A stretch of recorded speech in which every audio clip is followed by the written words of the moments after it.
अभिधान राजेंद्र कोश तीसरे भाग में 77 नंबर का सब्जेक्ट काल द्रव्य है। काल ऐसे तो नव तत्व में, अजीव तत्व में जीवास्तिका आदि 6 द्रव्य बताए हैं। यहाँ पर काल की व्याख्या करके कर्मग्रंथ वगैरह में कालानंब समयादि रूपाणम समूह काल, जो टाइम ट्रैवल है उसे काल कहते हैं। तेणंब कारणेन भूतेन दिव्य चौकयम कालजंती इति काल ज्ञायते। देवगति काल, देवादिगति काल इति अर्थ। निशित चूर्ण का वाक्य है जिसके द्वारा वस्तु का समय, पदार्थ, उसकी पहचान या उसकी मर्यादा तय करते हैं, वो भी काल कहते हैं। सवर्तनादि रूप काल द्रव्य से एव पर्याय, जो वर्तनादि रूप पर्याय वाला काल है, यानी कि उसका समय एक जो आप उसकी कहते हैं ना दवाई एक्सपायरी डेट, हाँ इसी तरह बात ऑलरेडी आगे अपन ले लेते, पहले एक शास्त्र जो रेफरेंस है वो आपको ध्यान में रहे। आकाशात एव अश्यापि विभुत्व नित्य एकत्वदाय धर्म अन अवगंतव्य। आकाश द्रव्य जैसे काल द्रव्य है, आकाश द्रव्य आकाश है तो कितना है, तो क्या अनलिमिटेड, हमें ध्यान नहीं है। इसी तरह काल द्रव्य की भी यहाँ पर एकत्व, विभुत्व, नित्यत्व आदि समझने योग्य व्यवस्था बताइए। जैन समय न विशिष्ट पर अपर प्रत्यादि लट्ठम लिंगम अनुमेय द्रव्य भेदे। काल को डिवाइड किया तीनों में, पास्ट, फ्यूचर और कंटिन्यू, भूतकाल, भविष्य, वर्तमान काल में। नियामक काल इति स्थानांक सूत्र का वाक्य है कि काल द्रव्य को नियामक, अब आप 24 घंटे बोलते हो, 48 घंटे क्यों नहीं बोलते, 26 घंटे क्यों बोलते, 27 घंटे क्यों नहीं बोलते। प्रहर है तो प्रहर को सूर्योदय से सूर्यास्त के बीच में जो 4 भाग करते उसको कैसे बोला, तो एक काल का पूरा डिवीजन सेट किया। जीव द्रव्य काल द्रव्य में वो अनंत इति उत्तम आगमय न द्रव्यानुयोग में कहा है कि काल द्रव्य है ना, उसको तुम मान नहीं सकते, इज द अनलिमिटेड, अनंत है। काल द्रव्यम अथ अनंतम इति अनंत द्रव्य है। अथम च सूर्यादि गति करणम, सूर्यादि गति क्रिया अभिव्यंगत्वात् मनुष्य क्षेत्र एवं होती, यानी कि सूर्योदय सूर्यास्त हमने गिना, हाँ तो सूर्योदय सूर्यास्त जो गिनने की हमारी जो गणना है उसे हम काल कहते हैं। सूर्योदय का समय, सूर्यास्त का समय, मध्य प्रहर का समय, ज्योतिष में बोलता है राहु काल, यहाँ ज़्यादा चलता है ना साउथ में। हाँ हाँ, एक मंदिर गया था कि बस ये आप थोड़ी देर हटे उभा रहोगे, मैं क्यों, तो कि राहु काल है, बाद में आप आगे बढ़ोगे, इसमें राहु काल, धन्यवाद है। काल द्रव्य से एतावता पर्याय रूप काल द्रव्य विषय निश्चित द्रव्य उपचार, तो यह 10 वैकालिक वगैरह सूत्रों में और आवश्यक चूर्णी में पर्याय रूप काल द्रव्य के विषय में काल द्रव्य के सिर्फ उपचार किया है। काल सिर्फ आपको एक मैसेंजर है, उपचार किया है। काल को, समय को तुम फाइनलेशन पे नहीं ले जा सकते। गर्मी का दिन है, बारिश आ गई, गर्मी है कि बारिश है, यहाँ पर गर्मी हो रही थी, करीबन जुलाई के फर्स्ट सेकंड वीक तक बारिश ही चलती रही। व्हाट्स हैपन नाउ, अब क्या कहोगे, यहाँ तो चेन्नई में तो इतनी गर्मी होती है, यहाँ बारिश कैसे आ गई, ये बादल कैसे आ गए। तो जो काल है उसमें परिवर्तन निश्चित है, आप उसमें कंट्रोल नहीं कर सकते। जम्बू दिव्यनम बनते दिव्य भरे वासे किति है काल पणते गोयमा दुव्य काल पणते तम जा उत्सपने काले च उत्सपने काले च।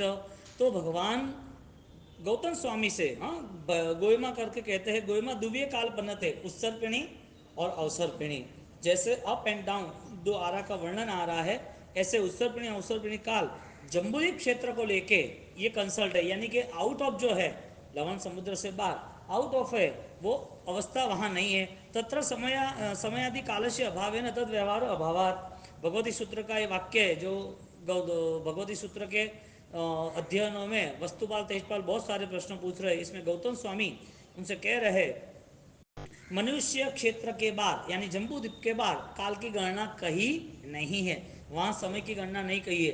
तो आपको जब कोई इंफॉर्मेशन मिले गैलेक्सी के लेवल पर, अंतरिक्ष की, कि भाई हमारी दुनिया कितनी, हमारे चंद्र कितने, हमारे सूर्य कितने, उसकी परिभ्रमण कितनी, उसकी गतियाँ कितनी, तो ये सारी चीज़ें यहाँ पर भगवान ने जम्बू द्वीप पन्नति, हाँ परमात्मा ने भगवती सूत्र के रिलेटिव गौतम स्वामी से सारी चर्चा की। तेनम कर्णम तेम सेनम चंपा नायम नैरी होता, तो वो काल कहते हैं कि भाई उस समय में अयोध्या नगरी थी, उस समय चंपापुरी थी, उस समय में परमात्मा जहाँ रुके थे उस नगरी का नाम, ऐसे करके अलग अलग काल को निर्देश करते हैं कि भाई भगवान का समय कितना 2600 साल पहले, आदिनाथ का आयुष्य कितना, इतने धनुष के काया की आयुष्य कितना, तो 84 लाख पूर्व वर्ष ये जो डिजिटल दिया इसको काल कहते हैं, लेकिन उसको डिवाइड कर दिया।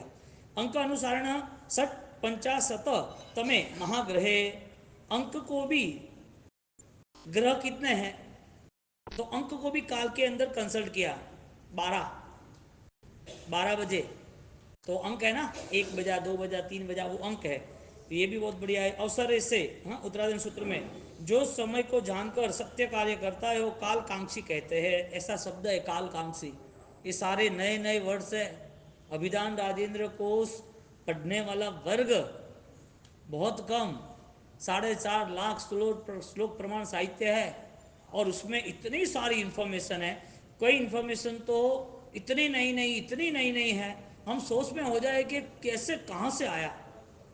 महान विद्वत्ता कितनी बड़ी है। माँ सकल्पादो, महात्मा ने परमात्मा जिस स्थान से रुकना उसे काल मर्यादा, यहाँ अलग अलग रूप से कहा। जो काल है उस काल को लेके समय ऐसी बात की, और ज्ञानियों ने समय को हमारे जीवन में आयुष्य से बांध दिया। हमारे लिए आयुष्य, समय एक काल है। वैराग्य शतक में इसको काल रहट्टम भमाडंती कहते हैं। दिवस निशा घड़ी मालम, आज का दिवस गया, आज का वर्ष गया, आपका एक भाव गया। तो आप इस पृथ्वी पर कितने समय तक परिभ्रमण कर रहे हो? समय इज इक्वल टू काल। ज्ञानी काल को मृत्यु की उपमा देते हैं। जनरल समय है लेकिन वो तुम्हें खाता है। दिवस निशा घड़ी मालम, काल रहट्टम भमाडंती, काल रूपी चक्र जो चल रहा है, भमाडंती जो परिभ्रमण कर रहा है, वो काल रूपी चक्र वो आपको पकड़ रहा है, आपको खा रहा है। अब जो समय है वो तो रुकता नहीं है, और जिसका आयुष्य वो भी रुकता नहीं है। तो फिर ये समय की स्टार्टिंग कैसे हुई? समय का प्रारंभ कब हुआ? ये कब से चल रहा है? तो कोई बोलेगा सूर्य चंद्र है तब से चल रहा है। सूर्य चंद्र कब से है? तो कि इसका स्टार्टिंग ही नहीं है। तो जहां जीव का प्रारंभ नहीं है, जहां पर समय का प्रारंभ नहीं है, जहां ये चंद्र सूर्य जो गतिमान है उसका प्रारंभ नहीं है, इसका नाम संसार, इसका नाम काल। तो 6 द्रव्य बताए, जीवास्तिकाय, अजीवास्तिकाय, धर्मास्तिकाय, अधर्मास्तिकाय, आकाशास्तिकाय, ये 5, और काल। काल द्रव्य को ज्ञानियों ने कालास्तिकाय नहीं कहा, जीव को जीवास्तिकाय कहा, आकाश तो आकाशास्तिकाय कहा, धर्म को धर्मास्तिकाय, अधर्मास्तिकाय और पुद्गलास्तिकाय कहा। पुद्गल के समूह को, ये सारी चीज एक इसके छोटा सा 1 ग्राम जितना यदि हम लकड़ा ले तो वे बड़ा टेबल नहीं बन सकता। 1 ग्राम ही लकड़ा लेते तो, 1 इंच लकड़ा लेते तो भी टेबल नहीं बनता। ये पुद्गल का समूह बन गया। तो पुद्गलास्ति, पुद्गल का समूह, अस्ति यानी है समूह, जो पुद्गल का समूह है, यानी कि जो पुद्गल एक साथ इकट्ठे हुए तो ये निर्माण हुआ, पुद्गलास्ति काय। इसी तरह आकाशास्ति काय, आकाश जो है विशाल है, अब तुम उसे भेद नहीं कर सकते, छेद नहीं कर सकते। आकाश को तुम डिवाइड करते लास्ट नैनो आकाश नहीं कर सकते। आकाश आस्तिक काय, काय यानी समूह, यहाँ पर समूह की भाषा से काय काय कहा है। धर्म अस्ति काय, धर्म की व्याख्या से हम जो क्रिया कर रहे हैं उसका नाम धर्म नहीं, लेकिन जो चलने में सहायक है, धर्मास्तिकाय, जो रुकने में सहायक है, ऐसा जो वेदर, ऐसी जो ऑटो सिस्टम कंडीशन है, उसका नाम धर्मास्तिकाय, अधर्मास्तिकाय। न तत्व किसी ने पढ़ा हो तो उस नव तत्व में ये बात आती है। तो हम बैठे क्यों है? स्पेस में तो ऐसा बैलेंस नहीं है। तो ये कौन खोजेगा? जो स्पेस शटल है, चांद तक जाने की जिसकी ख्वाहिश है, जो आसमान के ऊपर जा रहा है, और ऊपर और ऊपर जा रहा है, और वहाँ ऑक्सीजन कम हो रहा है, तो वहाँ हम हैं, बैलेंस तो नहीं है। कोई आदमी खड़ा भी रहता है, बैलेंस नहीं है, जैसे जंप लगाता है तो 500 फुट ऊपर चला जाता है। तो वो खाना भी खाता तो उसके हाथ में नहीं रहता है, उसका हाथ उसको हिलाना नहीं रहता है। तो क्या डिफरेंस आया ये वेदर में, इस एरियाज में डिफरेंस क्या आया? तो यहाँ ज्ञानियों ने धर्मास्तिकाय अधर्मास्तिकाय का प्रूफ किया है कि धर्मास्तिकाय जो है, धर्म नहीं, हम क्रिया कर रहे उसकी बात नहीं हो रही है, ये एक पदार्थ है। अजीव तत्व की ये व्याख्या है कि अजीव तत्व में धर्मास्तिकाय जो सहायक परिबल है, खड़े रहने में और चलने रहने में दोनों। जो चलने में सहायक है वो धर्मास्तिकाय, जो खड़े रहने में सहायक है, जो जगह देता है, अधर्मास्तिकाय। तो वहाँ पर इतना ऑक्सीजन कम है, एक वहां पर ग्रेविटी, गुरुत्वाकर्षण बल कहते हैं, वो भी कम है, तो उनको नीचे भी आना हो तो नीचे नहीं आ सकते। हम स्पेस की बात छोड़ो, हम सिर्फ इधर की बात करें, एवरेस्ट की, हम माउंट एवरेस्ट की बात करें, कैलाश की बात करें, कैलाश पर्वत की, तो वहां हाइट पे जाते जाते जाते वहां पर ये पूरे S2 जो ऑक्सीजन लेवल है वो कम होता जाता है, तो वहां की पूरी सिस्टम चेंज होती जाती है। तो यहाँ पर धर्मास्तिका अधर्मास्तिका एक्टिवेट है, यहाँ पर धर्मास्तिका अधर्मास्तिका इस पृथ्वी काय पर, इस मनुष्य लोक में, इस 45 लाख युद्ध में एक्टिवेट है। कई पानी ऐसे होते हैं जिस पानी में तुम अंदर नहीं जा सकते, ऊपर ही तैर सकते हो, क्यों भाई? कई पत्थर ऐसा होता है तुम उंगली डालो तो पत्थर में ही उंगली चली जाए, हालांकि खिल्ली भी नहीं जाए। तो ये जो चीज है ना, उसको भगवान ने इस द्रव्य से सेट किया। जैसे 6 आकाशास्तिक, जीवास्तिक, आकाशास्तिकाय, पुद्गलास्तिकाय, धर्मास्तिकाय, अधर्मास्तिकाय और जीवास्तिकाय निगोद है। तो निगोद में कितने जीव है? अनंत जीव है। आप यहां बैठे हो सब, यहाँ 500 की कैपेसिटी है, इसमें 5,000 डाल दिए, हालांकि आए नहीं है, लेकिन जोर जबरदस्ती डाल दिए, मरने वाले पता है, ऊपर नीचे करके सेट कर दिए। आप यहाँ बैठे रहे हो तो 300 500 आ सकते हैं। तो 500 जीव एक साथ यहाँ पर है। कोई कहेगा कि भाई हॉल में कितने लोग हैं, तो कि 500 मेंबर्स है। ऐसी एक पॉइंट निगोद के एक जीव में, जमीन कण के एक जीव में कितने हैं, पानी के एक बूंद में कितने हैं, तो काय रूपी समूह हो गया, कायास्तिक काय रूपी समूह हो गया। जो काया थी, जीव थे, वो जीव इकट्ठे हो गए, जीवास्तिक काय, क्या बोलते हैं उसको, जीवास्तिक काय। अब लास्ट का आता है काल। काल को समूह में नहीं लिया। ये पहले जो आपको 5 इसके लिए समझाया कि काल के तरफ हमें आगे बढ़ना था।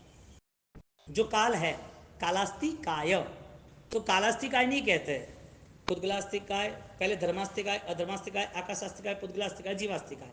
5 के पीछे काय, 5 के पीछे समूह अस्थि, धर्मास्तिक काय, अधर्मास्तिक काय, आकाशास्तिक काय, पुद्गलास्तिक काय, जीवास्तिक काय। काल को कालास्तिक काय नहीं कहते। काल है, उसे बांधा नहीं जाता है। आपने अभी 1 मिनट पहले जो सुना था वो 1 मिनट वापस नहीं आ सकती, और आगे आपकी 1 मिनट की जो सोच है वो 1 मिनट के आगे आप नहीं जा सकते। ये टाइम ट्रैवल जैसा नहीं है, आप नहीं पकड़ सकते समय को।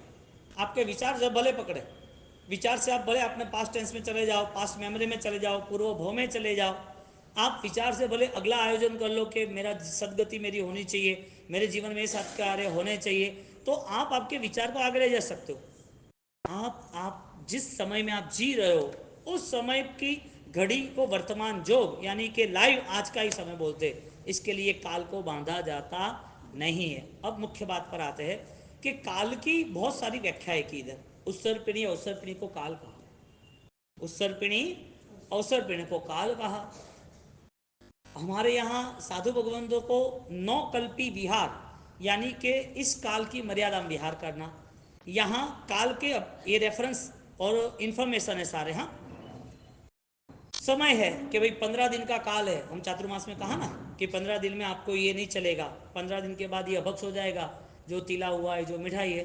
पानी का काल है तो 3 दिन के बाद ये पानी का काल है, 3 घंटे के बाद उस पानी में आपको, पक्का पानी है तो चूना डालना पड़ेगा। काल की मर्यादा आई, और काल की मर्यादा को हमने पानी से, फूड से सेट किया।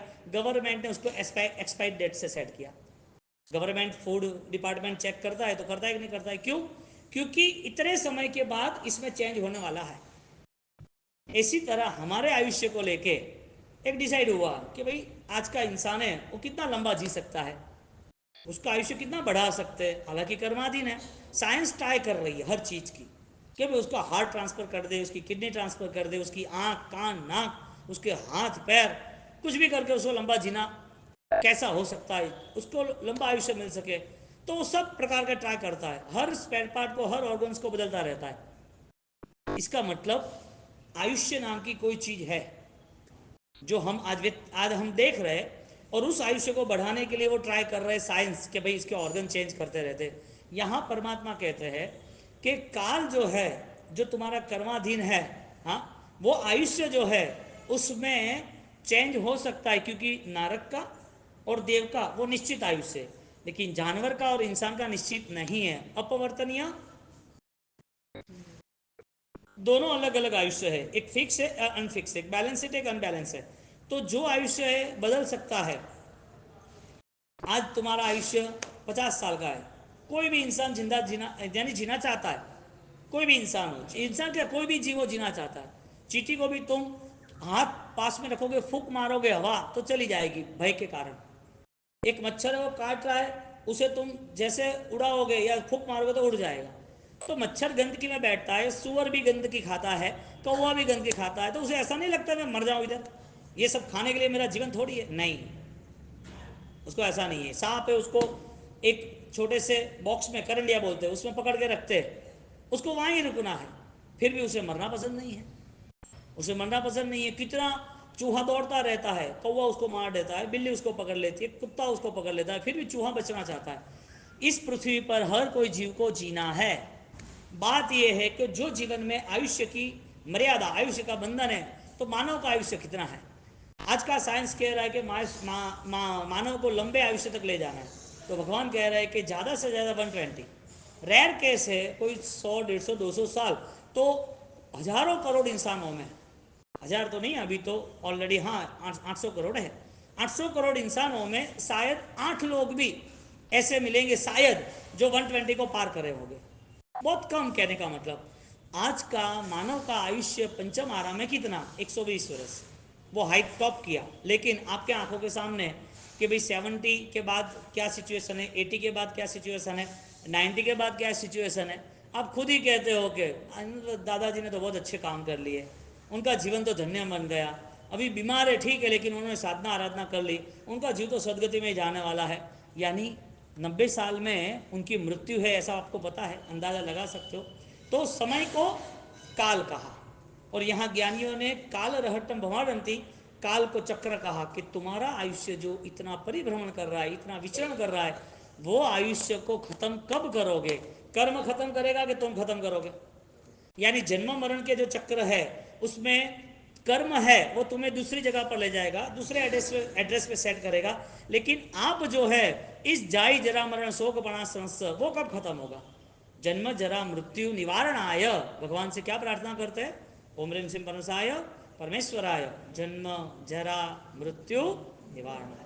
तो जन्म जरा मृत्यु निवारणाय वो निवृत्ति कब आएगी, तो कालातीत बनने के लिए। काल किसके लिए, अब इस काल से मुझे मुक्त होना है, इस काल से अभी मुझे मुक्त होना है। गुजराती में ऐसा कहता है कि वो आदमी बहुत दुखी होता है ना, उसका काल आयो છે, આનો કાળ આવ્યો છે કે આ માણસનો કાળ આવ્યો છે કે और परेशान होने वाला है।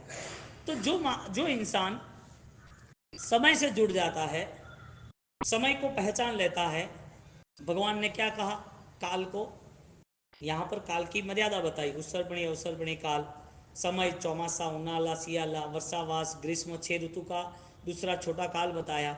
उसके साथ साथ भगवान ने दिन रात कृष्ण पक्ष वध पक्ष बताया।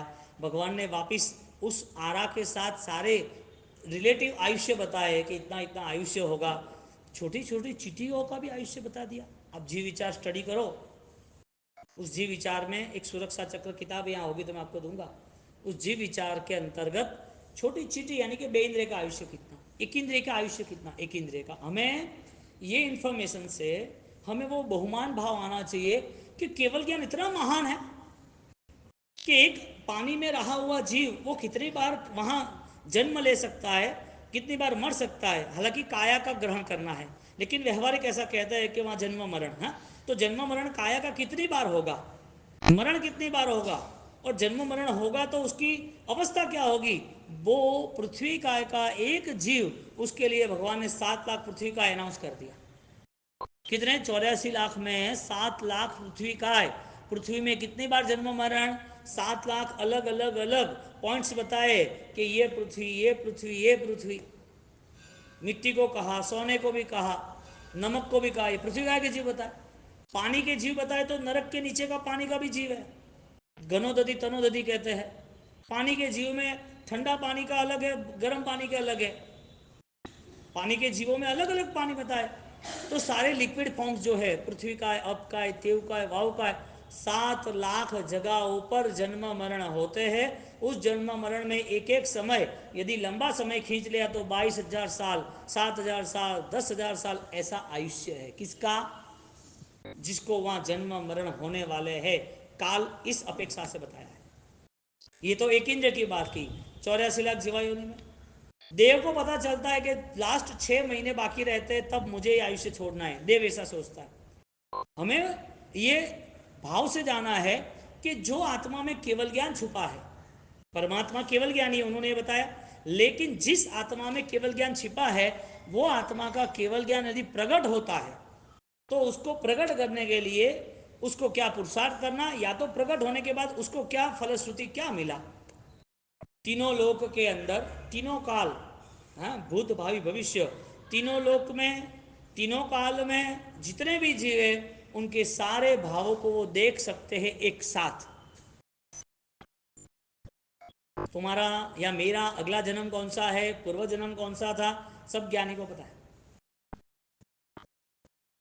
तुम्हारे अंदर जो ज्ञान है उससे भी तुम्हें पता लगा सकते हो। जो भव्य जीव है वो भव्य जीव केवल ज्ञान तक पहुंच सकते हैं। केवल ज्ञान की परिभाषा है वो तीनों लोक में तीनों काल में सर्व जीवों के अनंत जीवों के सारे परिस्थिति को, सारी परिभाषाओं को कह सकते हैं। अब ऐसा महान केवल ज्ञान है, और महान केवल ज्ञान ऐसे तीर्थंकर, ऐसे परमात्मा की ये वाणी उनसे भी महान है क्या?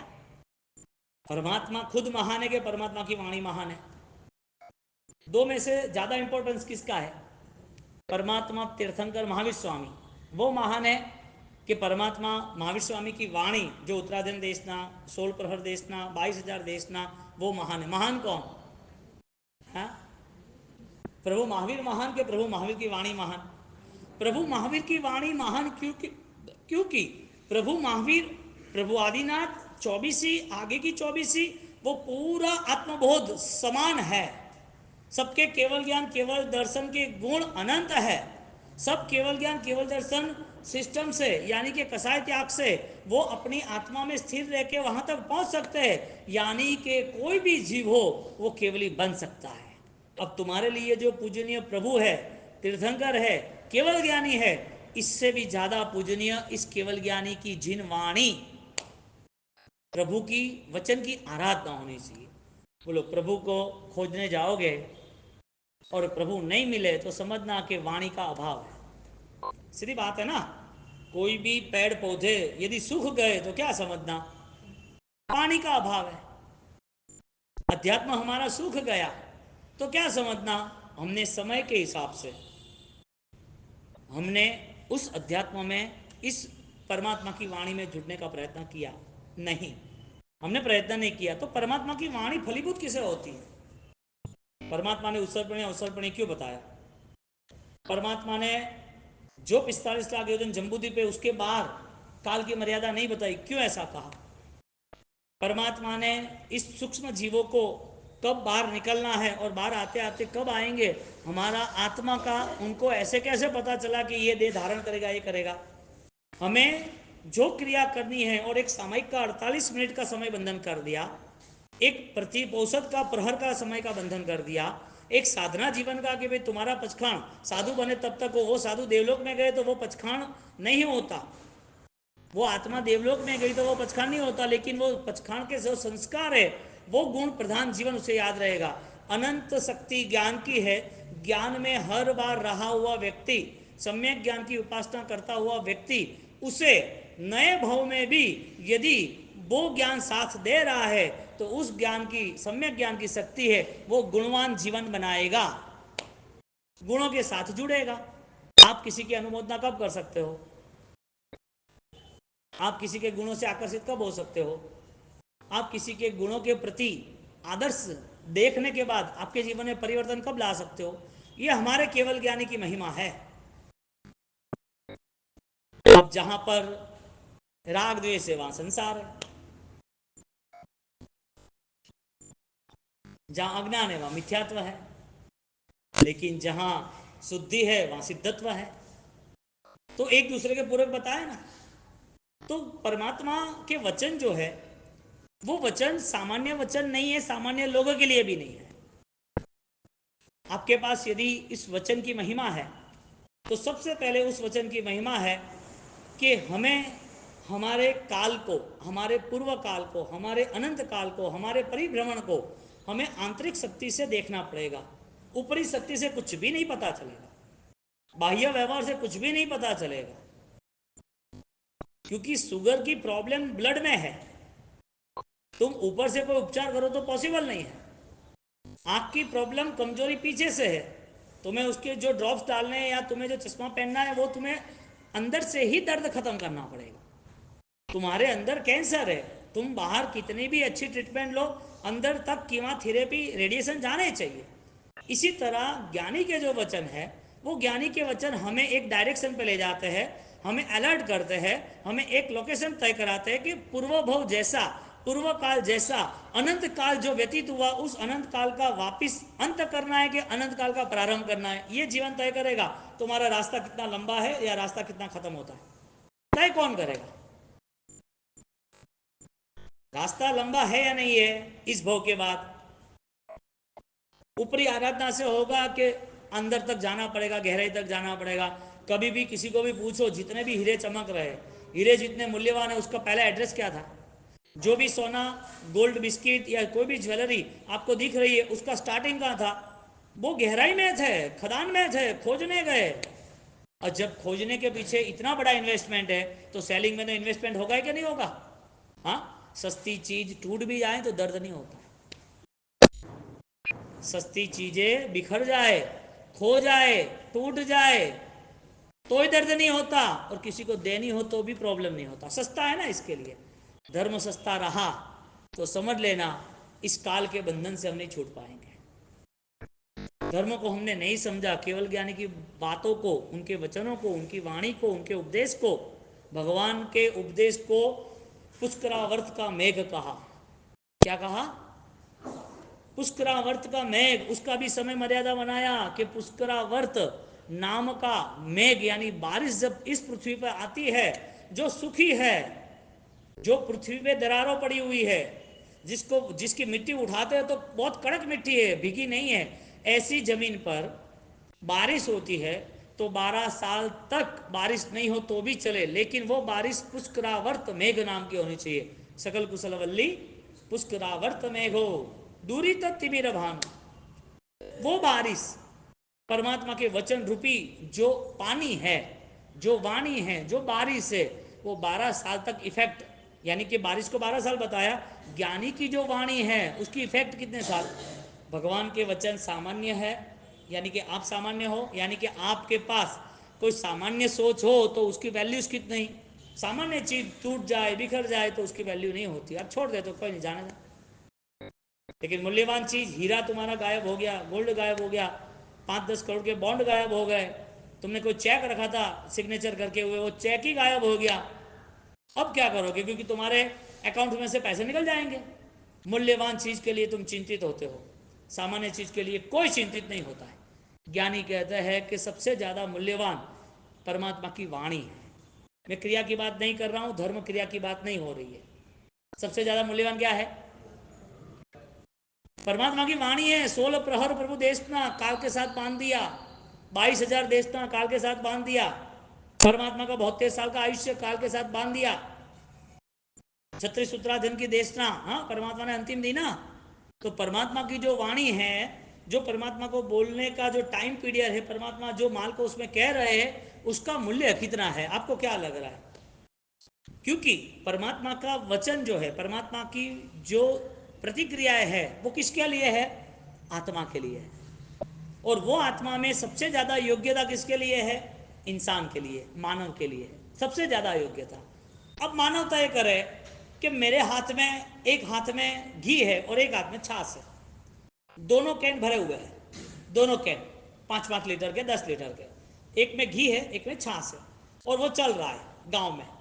और चलते चलते सामने से एक साथ, वहां सामने से दूसरे जानवर दौड़ के आ रहे हैं, बहुत सारे।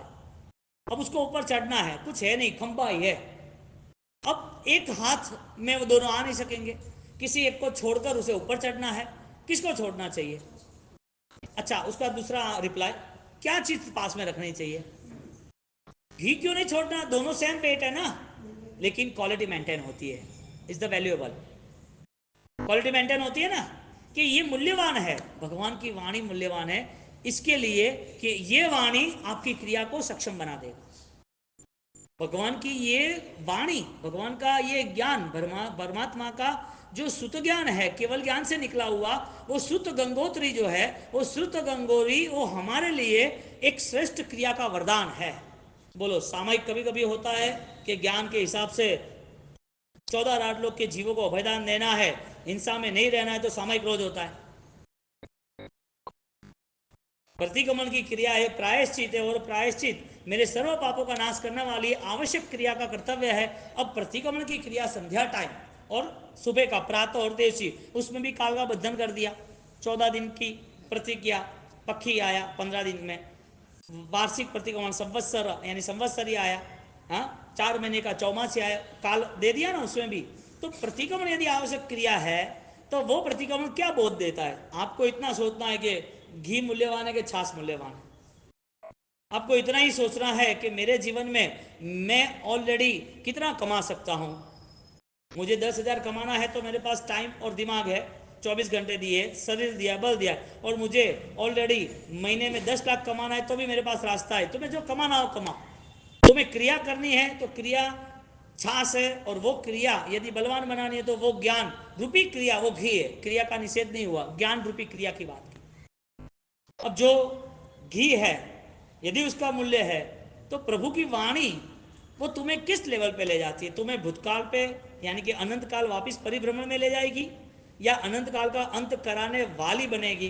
अब अनंत संसार परिभ्रमण नहीं करना, काल चक्र, अवसर पिणी, अवसर पिणी को काल चक्र कहा। आपको क्या लग रहा है? कोई आपको बता दे कि मैं आपको अगले भव में महाविद्य क्षेत्र में ले जाऊंगा, अगले भव में आप साधु साधु भगवान दीक्षा ले लेना, और 8वें भव में यानी कि जब करीब से करीब आपकी मुक्ति हो जाएगी, हाँ उसी भव में हो जाएगी, ऐसा कोई आपको फॉर्मूला बता दे तो आप एक्सेप्ट करोगे नहीं करो? हाँ? आपको कोई ऐसा फॉर्मूला बता दे कि सिमंदर स्वामी के पास आपको ले जाते हैं, वहाँ आपकी दीक्षा होगी, और वहाँ आपकी दीक्षा शिक्षा आपको मोक्ष दिलाएगी और आपके सारे बंधन खत्म, ऐसी कोई फॉर्मूला सिचुएशन हो तो आप एक्सेप्ट करोगे कि नहीं करोगे? हाँ? जहां आत्मा का भाव नहीं आता है, अस्तित्व पद नहीं आता है, वहां सारी क्रिया राख बरोबर है, कोई वैल्यू नहीं है। क्योंकि सामने तो शरीर है, सामने तो संसार है, सामने तो पुद्गल है, सामने तो पर्याय है। क्योंकि क्रिया का एक फाइनल रिजल्ट है, क्रिया का स्टेटमेंट के कि सारी क्रिया का बोध हमें क्रिया तक सीमित रखता है तो वो कमजोर है। क्रिया का बोध क्रिया तक सीमित रखता है, कमजोर है। वो क्रिया का बोध आत्मशक्ति बढ़ाता है तो वो क्रिया परिपूर्ण है। दुख को मख हो निमित्तम कर्मी का औषधम, क्यों किया, क्यों कहा? कोई भी अनुष्ठान के पीछे अभिगम होता है, अनुष्ठान खाली नहीं होता है। बच्चे को भी पढ़ने भेजते हैं, वो रोता है तो भी, छोटा 4 साल का 5 साल का, यहाँ वास्केप दलातेबाजी स्कूल का पहला दिन है, वो रोता है नहीं जाना मुझे, ऐसा वैसा। उसकी मम्मी, अभी तो सब जाते हैं, पहले उसको पैसे देते, चॉकलेट देते, जाना चाहिए। वो आपको पता है कि उसको भेजना पड़ेगा, छोटे बच्चा रोता है तो भी उसको भेजते हो। एक क्रिया के पीछे कोई उद्देश्य होता है, अनुष्ठान के पीछे अभिगम होना ही चाहिए। एक अभिगम यह है कि मेरा संसार अनंत हुआ या नहीं हुआ, अनंत संसार में सुख दुख थे या नहीं थे, अनंत बार दुख सहन किए या नहीं किए, मेरा अनंत काल समाप्त हो तो किस रास्ते पे हो। यदि सम्यक दर्शन से मेरा संसार समाप्त होता है तो सम्यक दर्शन का प्रारंभ मेरा हुआ कि नहीं हुआ वो तय कौन करेगा? क्योंकि सम्यक दर्शन का प्रारंभ सम्यक भाव यानी कि आत्मदर्शन से प्रारंभ होता है। बिना अध्यात्म से कुछ नहीं मिलने वाला किसी को भी, यदि अध्यात्म है और नरक में है जानवर की दुनिया में तो भी काम हो जाएगा। अध्यात्म की सारी संभावना मानव जीवन में ज्यादा है।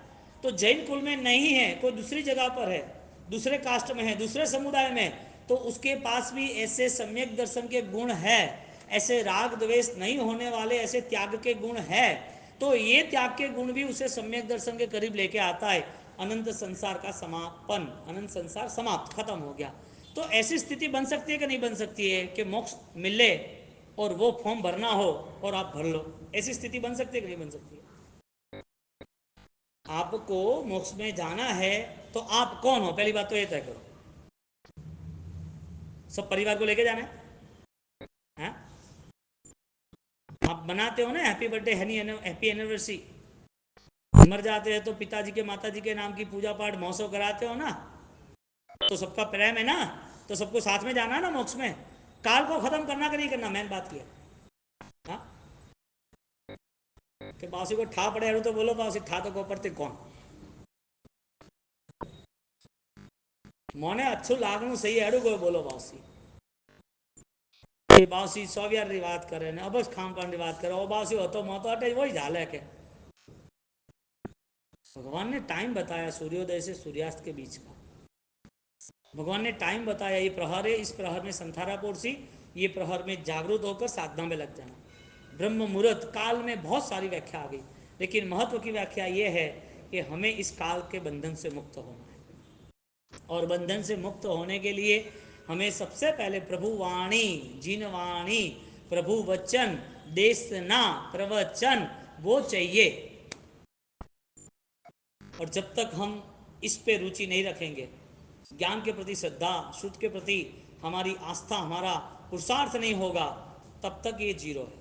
आप देखो 85-90 साल की उम्र में साधु भगवान, साध्वी भगवान किताब लेके यूं बैठे रहते, पूरे कमर से मुड़ गए, यूं आंख जिन्हें नीचे एक उंगली का अंतर होता है, किताब और ये रखते हैं। ऐसा दर्शन तो करो कभी। छोटे छोटे बाल मुनि सोचते हैं गिरनार का इतिहास है, 8 साल की 10 साल की उम्र है, और पढ़ते रहते। आज ये महापुरुष जो है वो उसका सम्यक ज्ञान की देन है। और ऐसा इस पृथ्वी पर ऐसा गुणवान आत्मा कहाँ मिलेगा जिसको ये मोह माया से मुक्ति चाहिए, जिसको अपराध करने की भावना नहीं, किसी के प्रति क्षमा भाव रखते, ये सम्यक ज्ञान के बिना संभव ही नहीं है। काल का अंत हो सकता है कि नहीं हो सकता है, मैंने बात करें, काल का अंत हो सकता है कि नहीं हो सकता है? नहीं हो सकता है ना, नहीं हो सकता है, ठीक है। भगवान के सामने खाली जाई जरा मनुष्य को प्रणाम बोलते रहो और अभिषेक करते रहो, और क्या, हमें तो पानी डालना है ना, हमें ज्ञान कलश थोड़ी भरना है, भगवान के ऊपर पानी डालना है ना, ज्ञान कलश थोड़ी भरना है। ज्ञान कलश भरी हाथ माँ, समता रस भरपूर, श्री जी ने नवरावता, एक चाटा मार भाग यहाँ से, बिना पासपोर्ट आ गया अंदर। किसको आना था यहाँ पर? ज्ञान रूपी भक्ति से आना था, केवल ज्ञानी को मिलने आना था, ऐसा अमृत लेके आना था। वो अमृत यहाँ पर तुझे स्थापित करना था। वाह मेरे प्रभु, आपका ज्ञान मेरे लिए एक पवित्र जल बन गया। आपने जो दिया हुआ ज्ञान था, वो ज्ञान मेरे मलिनता को साफ करने वाला बना। आपके ज्ञान से मेरी आत्मशुद्धि ऐसी रही, मैं सम्यक ज्ञान सम्यक दर्शन के करीब रहा। ऐसी प्रभु की पहचान में जाना था। हम किस पहचान में आया? कलश तो मोटो है ना, कलश में तो है ये है ना, अभिषेक करो पूरा झटके। एक समय की मर्यादा से हम जिए, और उस समय की मर्यादा के साथ यहाँ पर काल से हम भेद से आगे बढ़ने की कोशिश करें, तो ये अभिधान राय कोष के